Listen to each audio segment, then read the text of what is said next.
Hello my YouTube family, સ્વાગત છે આપનું મારી ચેનલ માય ફિટનેસ વર્લ્ડમાં. તો જેને પણ વજન જલ્દીથી જલ્દી ઓછું કરવું છે તે મારી સાથે જોડાઓ. અને હવે જે વેધર આવે છે કે ઉનાળો બેસે છે, તો ઉનાળામાં વજન ઘટાડવું પણ બહુ સરળ છે અને જલ્દીથી વજન પણ ઘટશે, કારણ કે અત્યારે ભૂખ ઓછી લાગે છે અને પાણી વધારે પીવાય છે, એટલે વાંધો પણ નહીં આવે. જેને પણ વજન ઉતારવું છે તેના માટે આ વેધર બેસ્ટ છે.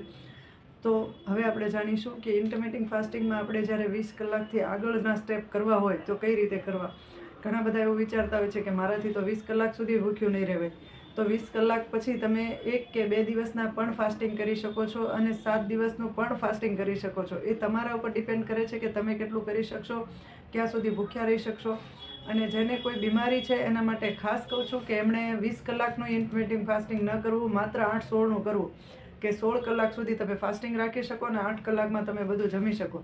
કારણ કે જ્યારે ડાયાબિટીસ છે, બીપી છે, એવા બધા પ્રોબ્લેમ હોય છે ત્યારે એમને ભૂખ્યું રહેવું, કે પછી સાઈડમાં દવા જ્યારે ચાલુ હોય ત્યારે, કે દવા લેવાના ટાઈમ ન સેટ થાય, એટલે એના માટે ખાસ કહું છું કે એ લોકોએ, જેને બીમારી છે એ લોકોએ ફાસ્ટિંગ કરો તો પણ 16-8નું જ કરવું, એનાથી વધારે ના કરવું.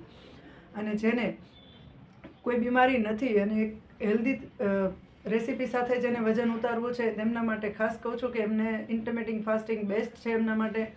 અને અત્યારે રમઝાન મહિનો ચાલુ છે, તો એના લીધે તમે ઘણા તો રોજા કરતા હોય, એના માટે તો ખાસ બહુ સારું છે, કારણ કે એ લોકો તો ફાસ્ટિંગ આમ પણ આખો દિવસ કરે જ છે. પણ જે નથી રોજા રહેતા એમના માટે ખાસ કહું છું કે 3 થી 4 લીટર પાણી પીને તમે ફાસ્ટિંગ કરશો તો તમને કોઈ તકલીફ નહીં પડે. અને ઘણા બધા મને એવું પૂછે છે કે અમે આટલી બધી વાર ભૂખ્યા ન રહી શકીએ તો અમારે શું કરવું. તો ખાસ જે મને પૂછે છે એમને એક સામાન્ય બાબત સમજાવું છું કે ફાસ્ટિંગ તમારે 8 કલાક, 8 થી 10 કલાક તો તમારે સુવાના ટાઈમમાં જતી રહેવાની છે. તો 2-3 કલાક વધારે તમે ન કરી શકો એમાં શું વાંધો છે. 8-16 તો તમે મિનિમમ કરી શકો, કારણ કે જ્યારે તમે સાંજે 8 વાગે ફાસ્ટિંગ ચાલુ કરો છો તો રાતના તમે સૂઈ જાઓ છો, એમાં ટાઈમ જતો રહેવાનો છે બાકીનો બધો. સવારે તમારે 8 વાગ્યાની જગ્યાએ 12 વાગ્યા પછી નાસ્તો કરવાનો છે, તો 8-16નું કન્ટિન્યુ તમારું ફાસ્ટિંગ થઈ જશે. તો પ્રોબ્લેમ ક્યાં છે એમ. અને ઘણા બધા એવું કહે છે ખાલી નાસ્તો તમે સ્કીપ ન કરી શકો, કે 11 વાગે તમે કે 12 વાગે નાસ્તો કરો તો ના ચાલે, 2 વાગે જમો તો ના ચાલે. એટલું બધું અઘરું એ નથી વજન ઉતારવું એમ. ઘણા બધા એવું કહેતા હોય છે કે અમે તો ભૂખ્યા ન રહી શકીએ. કેમ ન રહી શકો? સવારે તમે એની જગ્યાએ મેં કીધું એવી રીતે સિલેમન ટી પી શકો છો, ગ્રીન ટી પી શકો છો, સંચળ ને લીંબુ અને મધ નાખેલું ગરમ પાણી તમે પી શકો છો. જ્યારે તમે આ બધું કરશો, તમારા માટે થોડોક ટાઈમ કાઢશો, તો ઓલરેડી તમે ફાસ્ટિંગમાં કન્ટિન્યુ કરી જ શકશો. પણ જેને બહાના જોતા છે એ ક્યારેય નહીં કરી શકે. જે એવું વિચારે છે કે મારાથી આ નહીં થાય, એમનાથી ક્યારેય નહીં થાય. જે પહેલેથી એવું લક્ષ્ય બનાવીને બેસશે ને કે મારે આ કરવું જ છે, મારું વેઇટ ઓછું કરવું છે, એટલે જ મેં તમને કીધું કે તમને જે પસંદના કપડાં હોય તે લાવીને, તમારી સાઇઝ તમારે જ્યાં સુધી લઈ જવી હોય એ સાઇઝનું લાવીને તમે પહેલેથી મૂકી દો, તો તમે એક લક્ષ્ય બનાવી શકશો કે મારે આ કપડાં એકવાર ટ્રાય કરવા છે, પહેરવા છે તો પહેરવા જ છે. એટલે તમને ક્યારેય તકલીફ નહીં પડે આગળ. જ્યાં સુધી તમે આવું બધું વિચારશો કે મારાથી નહીં થાય, મારું વેઇટ ઓછું નહીં થાય, મારાથી મારો વજન ઉતરે એવું નથી, ત્યાં સુધી તમે ક્યારેય નહીં કરી શકો. જ્યારે તમે લક્ષ્ય બનાવી લેશો ને પછી જ તમારાથી આ બધું થશે. તો જેને પણ વેઇટ ઓછું કરવું છે એને પહેલેથી માઇન્ડ સેટ કરીને રાખવાનું છે કે મારું 90 કિલો કે 95 કિલો વજન છે, તો મારે 70 કિલો કે 65 કિલો સુધી મારું વજન લઈ જવું છે. એ જ વ્યક્તિ કરી શકશે, બાકી કોઈનું કામ નથી. જે મનથી મક્કમ ન હોય તે કાંઈ જ ન કરી શકે. એટલે જ્યારે પણ તમે ડિસાઈડ કરો છો કે તમારે ડાયટ પ્લાન લેવો છે, ત્યારે કોઈની પણ પાસેથી ડાયટ પ્લાન લો કે કોઈને પણ ફોલો કરો, તો તમારે તમારું મન તૈયાર રાખવાનું છે, મન મક્કમ રાખવાનું છે કે મારે ફાઇનલી આ કરવું જ છે, કે હું ડાયટ પ્લાન ફોલો કરીશ પૂરેપૂરું રીતે.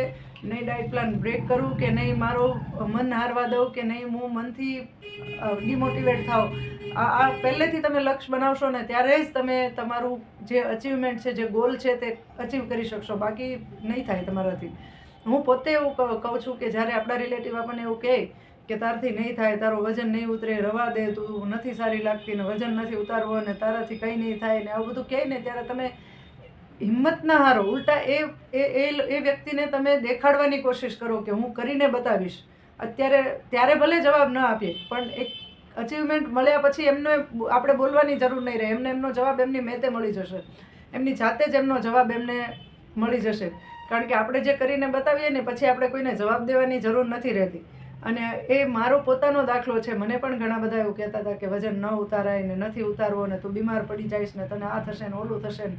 અને સારું નહીં લાગે ને તારું વેઇટ નહીં ઉતરે ને ઘણા બધા પ્રશ્નો આવતા હતા એમ. પણ મેં કોઈનું નથી સાંભળ્યું. જે મારી સાથે આખો દિવસ કે આખું કામ કરતા હોય એ લોકો પણ એવું કહેતા હતા એ ટાઈમે કે નહીં વજન ઉતરે કે નહીં થાય ને આટલું બધું ભૂખ્યું ના રહેવાય ને ખાઈ લેવાય ને ટાઈમ ટુ ટાઈમ ને આવું બધું ઘણા બધા કહેવાવાળા છે. પણ જ્યારે આપણે એક ગોલ સેટ કર્યો હોય એનું અચીવમેન્ટ મળે ને પછી એ લોકોની બધાની બોલતી એની જાતે જ બંધ થઈ જાય છે. તો જેને પણ પોતાનો ગોલ સેટ કરી વાળ્યો છે, જેને પણ વજન ઉતારવું છે, તે લોકો ખાસ મારી ચેનલમાં જોડાઓ. હું તમને વજન ઉતારવાના ટિપ્સ તો આપીશ જ, સાથે સાથે તમને મોટિવેશન પણ આપીશ, જેથી કરીને તમે તમારું વેઇટ ઓછું કરી શકો. એ માટે હું તમારી હેલ્પ કરવા માગું છું, બસ બીજું કંઈ જ નથી. અને જ્યારે તમારું વજન ઉતરી જશે ત્યારે તમને જેટલી ખુશી થશે એટલી જ મને થશે. જો તમે મને મેસેજ સેન્ડ કરશો કે મેં તમારો વિડીયો જોઈને, મેં જેનો વિડીયો જોઈને કર્યું હતું એમને મેં પોતે મેસેજ સેન્ડ કર્યો છે કે મેં તમારો વિડીયો જોઈને મારામાં એટલું કોન્ફિડન્સ આવ્યું છે કે મારે એ અચીવમેન્ટ મળી ગયું, મને મારો ગોલ સેટ થઈ ગયો.